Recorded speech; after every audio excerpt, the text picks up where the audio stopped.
नमस्ते दोस्तों, बौद्ध धर्म की गहन दुनिया को अगले कुछ मिनट में हम इस प्राचीन दर्शन के तथ्यों और चमत्कारों के माध्यम से एक ज्ञानवर्धक यात्रा पर निकलेंगे। 2500 साल पहले सिद्धार्थ गौतम, जिन्हें बुद्ध के नाम से भी जाना जाता है, द्वारा स्थापित बौद्ध धर्म केवल एक धर्म नहीं है, बल्कि जीवन जीने का एक तरीका है। यह आत्मज्ञान की खोज और पीड़ा के निवारण में निहित है। बौद्ध धर्म का केंद्र 4 आर्य सत्य हैं। पहला सत्य दुख के अस्तित्व की घोषणा करता है। जन्म से लेकर मृत्यु तक जीवन इससे भरा हुआ है। लेकिन डरो मत, क्योंकि बुद्ध ने मुक्ति का मार्ग बताया। बौद्ध अभ्यास की आधारशिला। सचेतन ध्यान के माध्यम से व्यक्ति वास्तविकता की प्रकृति और मन की कार्यप्रणाली के बारे में अंतर्दृष्टि प्राप्त करता है। यह अंदर की यात्रा है, किसी की चेतना की गहराई तक यात्रा है। अष्टांगिक मार्ग, धार्मिक जीवन जीने का मार्गदर्शक।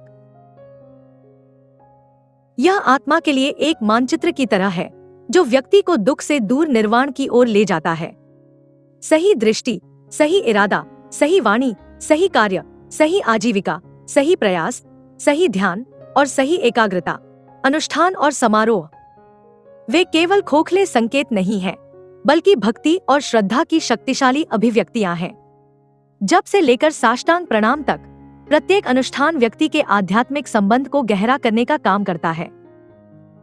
बौद्ध धर्म हमें छोटे से छोटे कीड़े से लेकर सबसे शक्तिशाली हाथी तक हर जीवित प्राणी का सम्मान करना सिखाता है।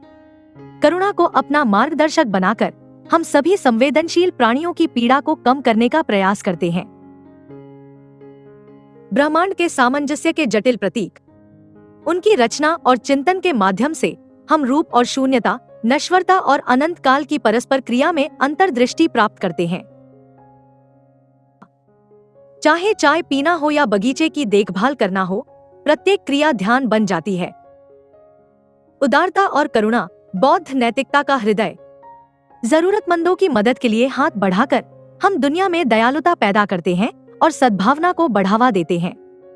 और इसलिए प्रिय दोस्तों, जैसे ही हम बौद्ध धर्म के तथ्यों के माध्यम से अपनी यात्रा समाप्त करते हैं, याद रखें, आत्मज्ञान का मार्ग उन सभी के लिए खुला है जो इसे खोजते हैं।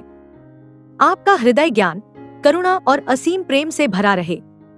जब तक हम जागृति के पथ पर दोबारा नहीं मिलते, आप पर शांति बनी रहे।